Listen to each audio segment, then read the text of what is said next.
Industrial sociology, until recently a crucial research area within the field of sociology of work, examines the direction and implications of trends in technological change, globalization, labor markets, work organization, managerial practices and employment relations to the extent to which these trends are intimately related to changing patterns of inequality in modern societies and to the changing experiences of individuals and families, the ways in which workers challenge, resist and make their own contributions to the patterning of work and shaping of work institutions.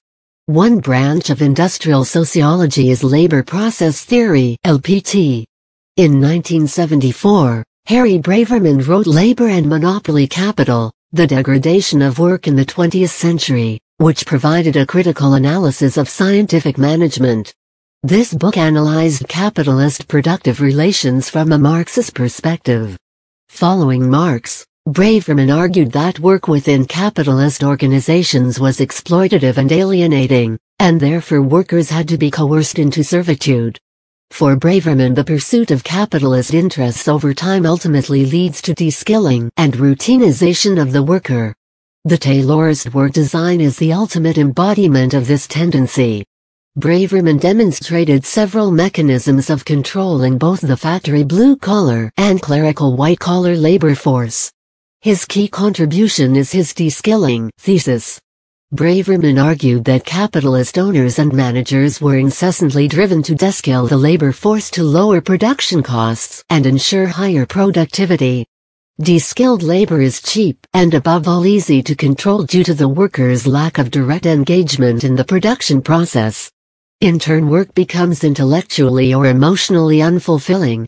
The lack of capitalist reliance on human skill reduces the need of employers to reward workers in anything but a minimal economic way.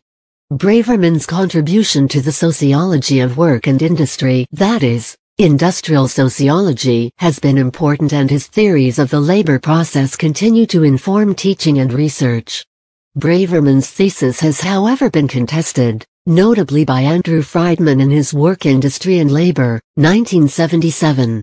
In it, Friedman suggests that whilst the direct control of labor is beneficial for the capitalist under certain circumstances, a degree of responsible autonomy can be granted to unionized or core workers, in order to harness their skill under controlled conditions.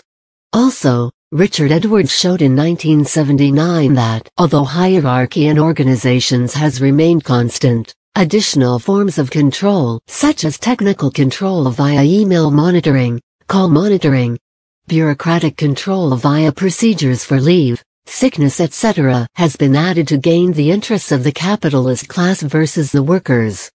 Galli has shown how important it is to approach the question of skill from a social class perspective. In his study, the majority of non-manual, intermediate and skilled manual workers believed that their work had come to demand a higher level of skill, but the majority of manual workers felt that the responsibility and skill needed in their work had either remained constant or declined. This means that Braverman's claims can't be applied to all social classes. The notion the particular type of technology workers were exposed to shapes their experience was most forcefully argued in a classic study by Blauner.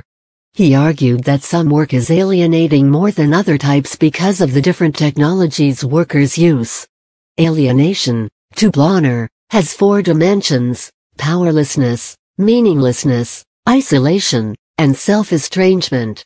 Individuals are powerless when they can't control their own actions or conditions of work. Work is meaningless when it gives employees little or no sense of value, interest or worth. Work is isolating when workers cannot identify with their workplace. And work is self-estranging when, at the subjective level, the worker has no sense of involvement in the job. Blauner's claims, however, fail to recognize that the same technology can be experienced in a variety of ways. Studies have shown that cultural differences with regard to management-union relations, levels of hierarchical control, and reward and performance appraisal policies mean that the experience of the same kind of work can vary considerably between countries and firms. The individualization of work and the need for workers to have more flexible skills in order to respond to technological changes means that Blauner's characterization of work experience is no longer valid. Additionally, workers today may work in teams to alleviate workers' sense of alienation, since they are involved in the entire process, rather than just a small part of it.